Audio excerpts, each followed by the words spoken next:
Hi again, everybody. Bill Phillips here, and we are off to the races. Mark Patterson from Mountaineer, the Mountaineer Nation leader, Mountaineer Racetrack and Gaming Resort. He's the man that is the Pied Piper to get people to the track, to bring them to see the Mountaineers' best racing year in, year out. And he is also our insider for all things racing. And that means it must be a Triple Crown weekend.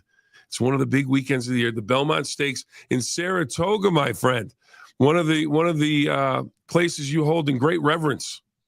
It's just incredible that this matchup between, and people know this because these horses are household names now this season. Mm-hmm. Racing has been blessed with the rarest of things in sports, the rivalry now between sovereignty and journalism. And, hey, Mark, hold on a second. I got a phone call from Coach Reno. Hold on. Yeah. Coach, how you doing? Yep.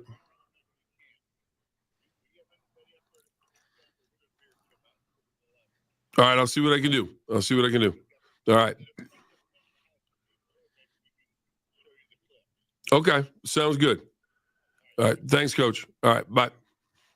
You're wired in, Billy. You're like an NFL insider on ESPN, man. You're grabbing a phone and you're doing an interview at the same time. But we got a rivalry.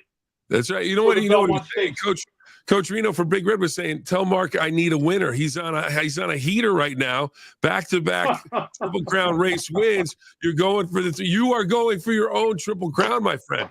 Yeah, that'd be an unprecedented streak for me, Billy, because I mentioned on your previous podcast, my streaks usually ended one. But yeah, I'm 2 in a row. But we got a rivalry, man. So all of a sudden, a Triple Crown that looked kind of lackluster with Sovereignty's defection, the Derby winner from the second leg, is heated up. It's intense now. It's on fire. And the rematch between journalism and sovereignty, we haven't seen separate Derby and Preakness winners compete in the Belmont Stakes in years. This is magic versus Bird in the NBA Finals. Yeah. And it's going to be held at the Mecca of horse racing at Saratoga in upstate Saratoga Springs, New York, man. This is just great stuff. It's going to be exciting. I put down 157th Belmont, and now you mentioned Kentucky Derby Preakness winners going against each other. It has happened. Let's see, you have 13. You only have 13 Triple Crown winners. So that doesn't happen often. You get all three.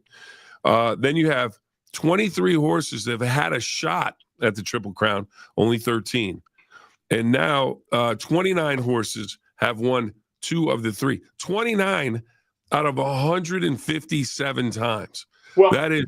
Yeah. Well, first off, Billy, we do not have a potential Triple Crown winner. No, we don't. The best possible scenario for the Belmont Stakes. But we got the next best thing. We got a rematch between the Derby and Preakness winners. But as far as your stats, Billy, I know that you do your homework. But racing has changed so dramatically since most of those stats were compiled back in the 80s, back in the 70s, back in the 60s. Our horses are less durable. More and more now with the advent of the Breeders' Cup and the rise of the Breeders' Cup, the season and the title-determining races. Horses, their campaigns are carefully mapped out. Their starts are more rationed out. So a lot of the old stats really don't apply, Billy, in a case like this. Basically, you're like me when I hear baseball stats sometimes, and they talk about whip and war and all these things, and I just go, and people tell your stats to just shut up. Tell your stats to be quiet. With all respect, and I love how you do your homework, Billy, on horse racing. But those stats are right out the freaking window because horse racing has changed so much since any precedent you can find. But I'll give you a couple of precedents, Billy. Okay. It has been since 1995 since a Derby winner that did not win the Preakness came back to win the Belmont. That's pretty heady stuff. That is a trend that Sovereignty will be bucking against today. And it's been since 2005. 2005. And the horse in point was the Great Fleet Alex, who bears a lot of similarity to journalism, the Preakness winner this year. Anyways, it's been since 2005 since the horse that did not win the Derby doubled up and took the next two jewels of the Triple Crown. Because so these horses are both trying to pull off the near impossible, Billy. But again, those statistical trends are stale. They're musty. The game has changed dramatically since those stats were put together. So that stuff's out the window. But here's my question. Yeah. Because of the stat you mentioned about the Kentucky Derby winner not winning the Belmont with the Preakness, is that why journalism's the 8-5 favorite, even though Sovereignty beat journalism by a length and a half at the Derby? Now, and one other thing, maybe going against journalism, or maybe not. Maybe he needs it, but he's going to be the only horse that's running all three races that's in the field. Well, the first thing I would do is to give your viewers, some of them maybe a little bit new to horse racing, a quick primer on the nature of a morning line of the program odds or the track odds, Billy. A lot of people new to thoroughbred racing misconstrue that as selections on the part of the odds maker. They are not selections. It's the odds maker's estimate of what the closing prices are going to be on those horses. Okay, so the lines maker's not telling you that he thinks journalism is likely to beat Sovereignty today. What he is saying is he thinks that the public, and they're going to be out en masse for the Belmont Stakes because, man, this thing is really ginning now and heated up with a rematch in the wings right now. What he's saying is he thinks they're going to bite more on journalism than they are on Sovereignty. And it's not because they're going to view the Derby result that saw Sovereignty, I thought, a reasonably decisive winner over journalism. It's not that the public's going to throw that out the window as irrelevant. It's more that journalism's subsequent win in the Preakness is fresher in their minds, and it's sexier, Billy, because the bull is way between horses. He's knocking rivals out of the way like beast mode on the Seattle Seahawks in his prime. That sticks in people's minds, Billy. That is sexy, and it really catches the imagination of the American public. And I'm not just talking about horse racing aficionados. I'm talking about the general sports viewing public. So, the lines maker might be correct. Journalism might be a shorter price than Sovereignty to extract his revenge on the Kentucky Derby winner.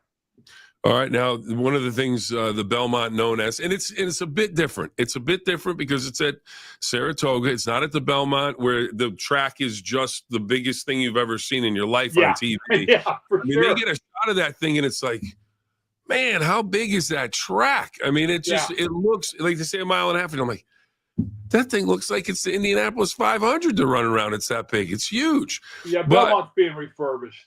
Yeah, it's being redone over the last few years. It should be back next year. This is the second year, I think, that it's been run at Saratoga. Yeah. Belmont. But the real import of that, Billy, is the configuration is different at Saratoga. Yeah. It's not the size of Texas, the surface proper. So the configuration means they don't run it at a mile and a half. It's a mile and a quarter, which to me changes the whole entire nature of the third jewel of the Triple Crown. Who does that give the advantage to? Does that give the advantage to the fastest horse on the track every race he's been in, journalism, or does Sovereignty get an advantage there in the two of them? It's another reason, Billy, why historical trends are just straight out the freaking window. Yeah, because it's not a mile and a half, which is distinctly different than any other thoroughbred distance. A mile and a quarter is kind of the jumping off point for standard thoroughbred distance. Once you get to a mile and a half, you're into marathon country, baby. And that takes a whole different knack. It takes a whole different pedigree, a whole different skill set. But instead, this is business as usual. I know you hate when I say that, Billy, But this is really business as usual. This is a standard horse race. This is a distance the key players are intimately familiar with. They've been successful at. So to me, since we are talking about a big rematch between the big two, it might make for more compelling action than putting something entirely different on their plates, which would have been the case had this race been contested at ancient Belmont Park at a 1.5 mile distance. Well, it's one of those things where business as usual. If you let's see, if you want to put it, business as usual is booming for Mark Patterson because you're on a heater. You're on a 2-race heater in the Triple Crown affair. Now, before we get into the weeds on who we're going to put our wager on, put the ducats on, put a little cash on, a little do-re-mi, see if we get paid a little bit. As everyone watches Off to the Races, as we bring it to you, our horse racing podcast, of course, with the expert Mark Patterson from Mountaineer Racetrack and Gaming Resort, and of course, Mountaineer Nation, where people, there'll be a big pilgrimage later this summer to the West Virginia Derby at Mountaineer. The sun going down behind the foothills in the Ohio Valley. And I'm trying to do my best impersonation of this. Billy, when you say the words Mountaineer Nation, say them with solemnity, brother, because I know you remember. And this is serious stuff. It is. No, I'm very serious. No, it's not funny. It's true. We're incredibly popular. And we do have a select group of ever-expanding fans that consider themselves part of an elite thoroughbred betting fighting force, Billy. And they call themselves Mountaineer Nation. Oh, no, I know. I have dubbed them Mountaineer Nation. You got the hoodie, man. You've got the hoodie, so you remember. That's right. Yeah, I wasn't ready for solemnity this morning, this early. I just wasn't ready. And they do undertake a pilgrimage to the mountains. Yeah, they're always disappointed when they meet me. But that's a whole nother story, Billy. You know what? One of the people that's going to meet you this summer is our very own News 9's the Nacho Man, Don Sloan. And before we get into that, he said we got to get to Mountaineer to see some races.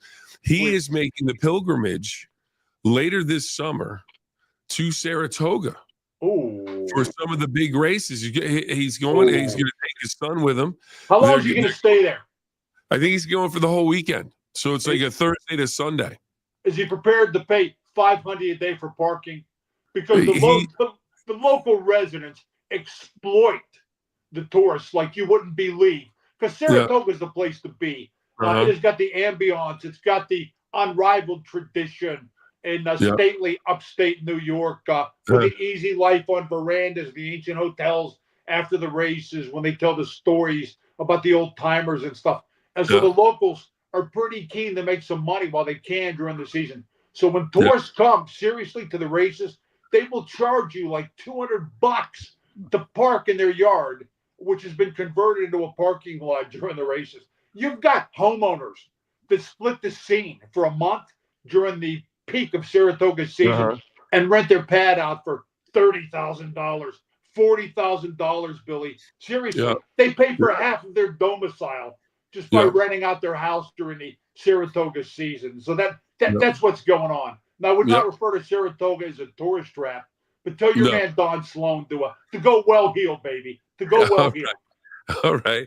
It's much like what's going to happen in Oakmont, Pennsylvania, where the U.S. Open arrives for golf aficionados next week, where people rent out their homes for the week and make a killing. They go on vacation for a week. Hey, I'll make $20,000 while I'm on vacation. You can have the place. So it's a good business move. Business as usual, baby. Business as usual. It's all about the money. Cash. Yeah. All right. So let's talk a little bit about the rest of the field. Along with Sovereignty and journalism. Sovereignty coming out of the 2-post, 7 posts is journalism. Hill Road is going from the first post. Odds right now, 10-1. Rodriguez in the third hole. Bob Baffert horse with Mike Smith on board. Rodriguez. Uncaged at 31. Todd Pletcher training there. He's got 2 horses right next to each other. Crudo, number 5, coming out of the 5th hole, 15-1, a Pletcher horse. Then we have Baeza, and I'm still not sure if I've said that right yet for this horse, but it's 4-1. Right. You got it, man. You got it. could that be the fly in the ointment for sovereignty and journalism? Yeah, some people consider it a big 3, not a big 2, since Baeza Yeah. had some trouble from an Yeah. impossible post in the mad dash to the first turn in the KY Derby and was closing like gangbusters, so to speak. That's an old horse racing expression. They consider him a shot. I don't think he's quite experienced enough to take down both of the big 2, Baeza, but he might have a look-see. He might have a shot. As far as the marquee matchup goes between sovereignty and journalism, I think it's almost a toss. I know I'm supposed to say something dramatic and take an iron stance here, one way or the other. But you know what, Billy? I think it's almost a 50-50 proposition. I would say this. I thought sovereignty was a fairly decisive winner over journalism in the KY Derby. But the condition of thoroughbreds is always changing from race to race. It never stays the same. And like the Monkees saying in their comeback song, that was then, this is now.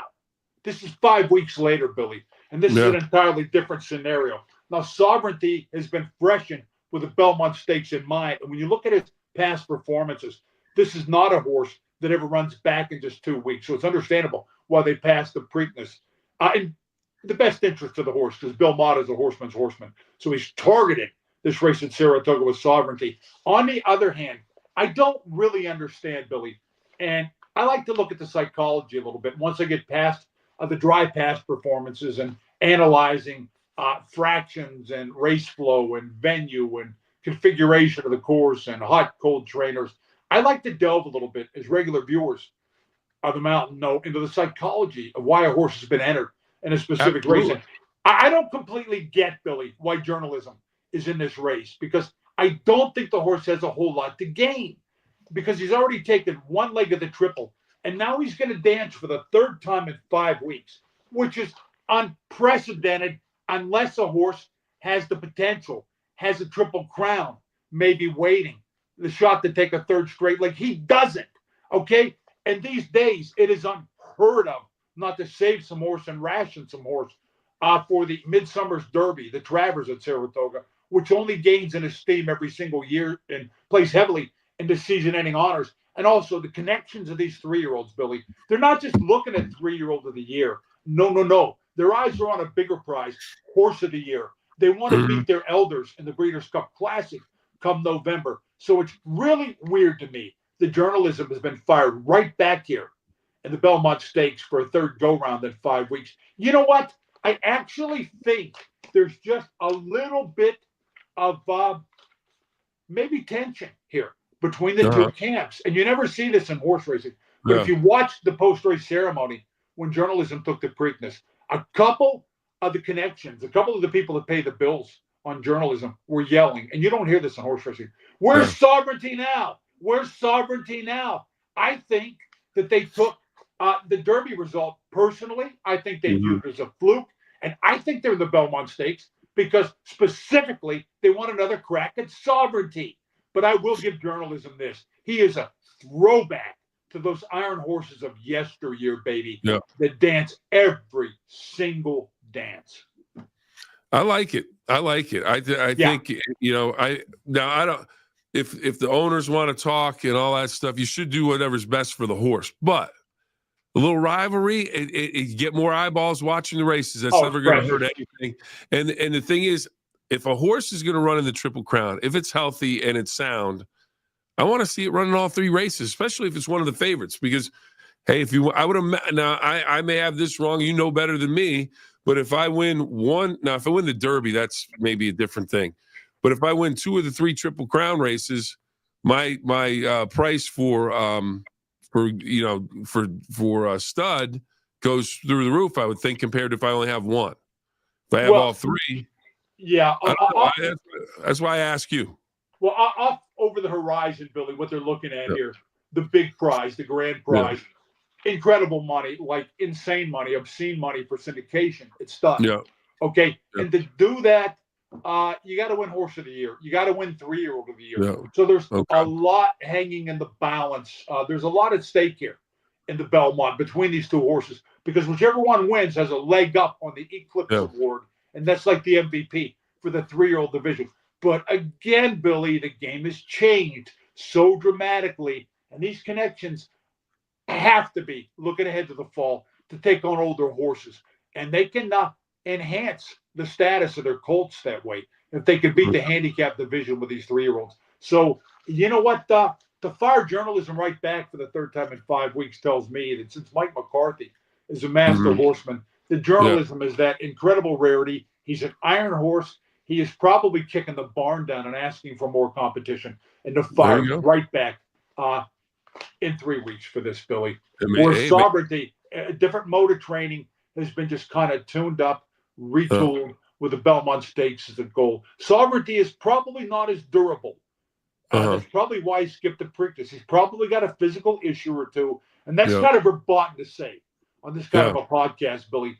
But I'm giving the real dope to your viewers there. Yeah, absolutely. Sovereignty, the reason that they space the horses' races like that, a month apart, although it is traditional with high-quality 3-year-olds of incalculable value if they win season-end honors, take the Breeders' Cup, blah, blah, blah. He's probably got an issue or two back at the barn, and that's probably why he had to skip the Preakness, Billy. Let me ask you this before we talk a little Mountaineer.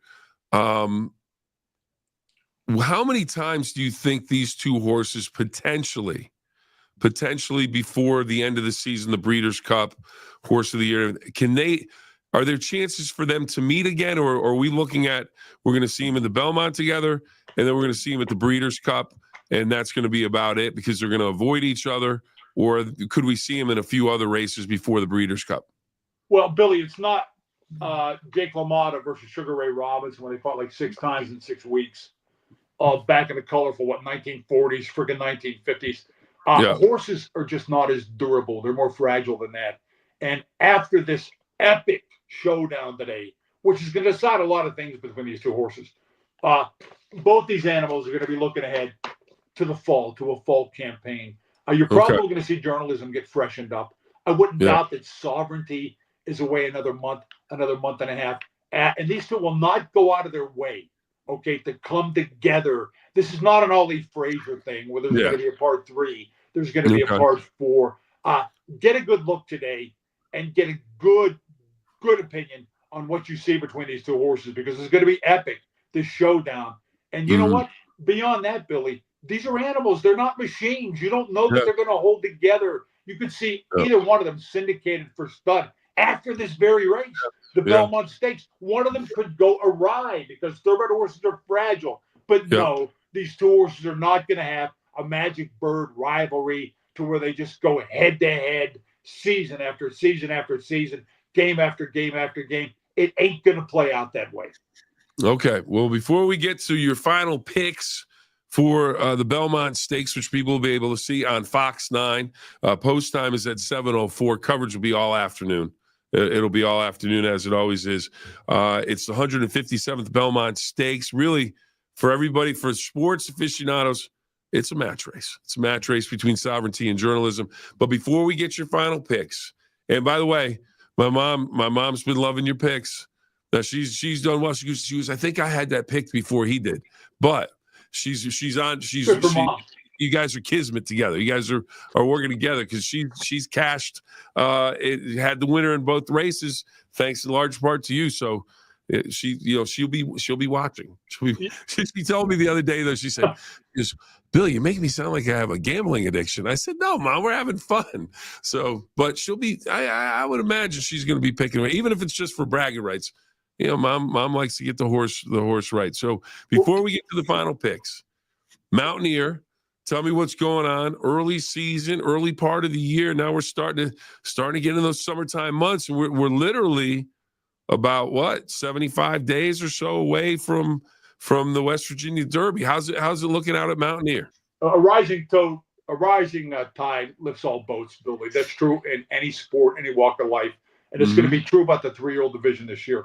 Because public interest is so keen and people are so tuned into the scene, you're going to see a lot of the secondary players from the KY Derby, from the Preakness, from the Belmont, who are almost household names in their own right, and supporting players to the big two. You will see some of those horses in our West Virginia Derby, Billy. We have been uncanny over the years at snagging horses with national recognition, with KY Derby participation, with Preakness participation, maybe a horse that ran in a Belmont Stakes. So watch closely, because I promise you that you're probably watching a couple of horses. They're going to run in our West Virginia Derby, which again is our jewel. It's the highlight of our season. It's one of the reasons for our existence. And it will be run on Sunday. It's back to a twilight post this year. Yeah. 5 o'clock first post, first Sunday in August. Yeah. But as far as the Mountaineer season goes, Billy, I wanted to mention that every one of our years has just this incredible way of writing its own story. And it seems like the theme this year, and it caught me from out of nowhere by surprise, is swag. We've got some young jockeys, upstart, cocky young jockeys whose stock is on the rise, who engage in these entertaining histrionics after they win a horse race. And you don't see this kind of thing in sports. They thump themselves on the chest repeatedly. They thrust their fist to the sky.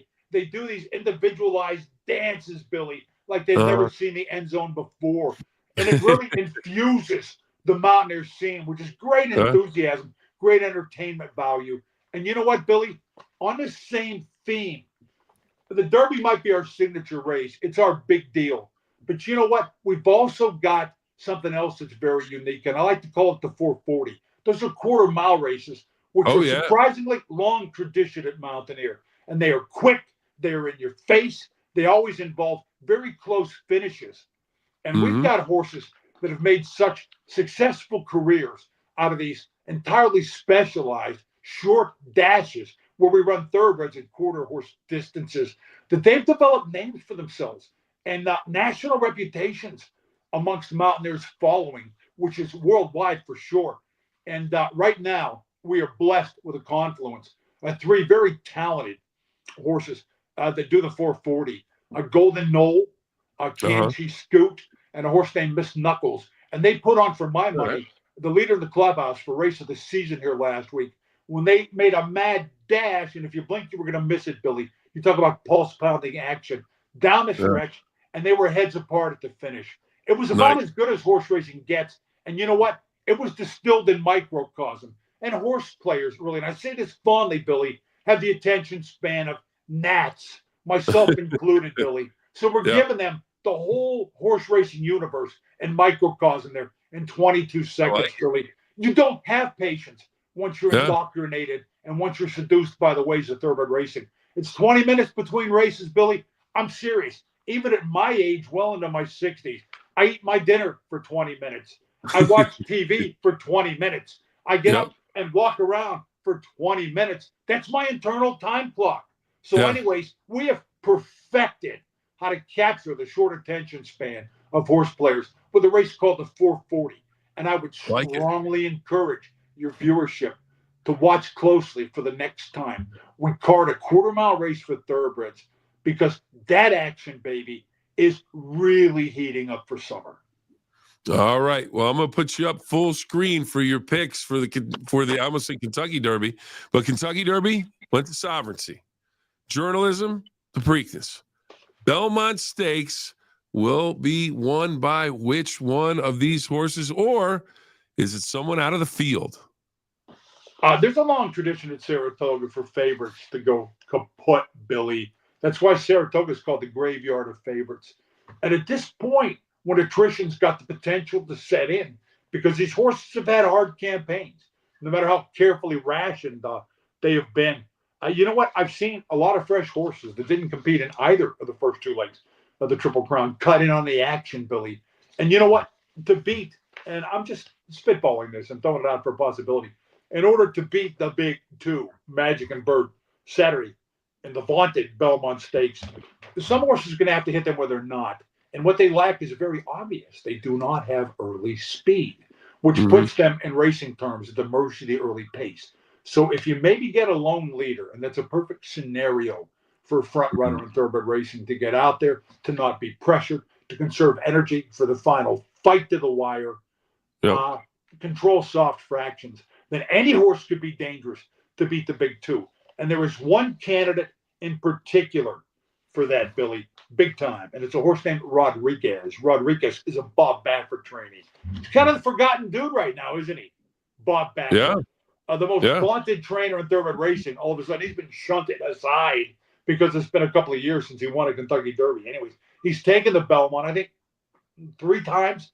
And he's all about speed, as we detailed in our Preakness podcast. He's got a barn full of high-quality 3-year-olds. He's sending the 3rd string out here, a horse named Rodriguez. But Rodriguez has the speed numbers, has the final time numbers, and is unique in his weapon of choice to hit the big 2 where they're not in terms of early speed. He's got the potential to grab the lead.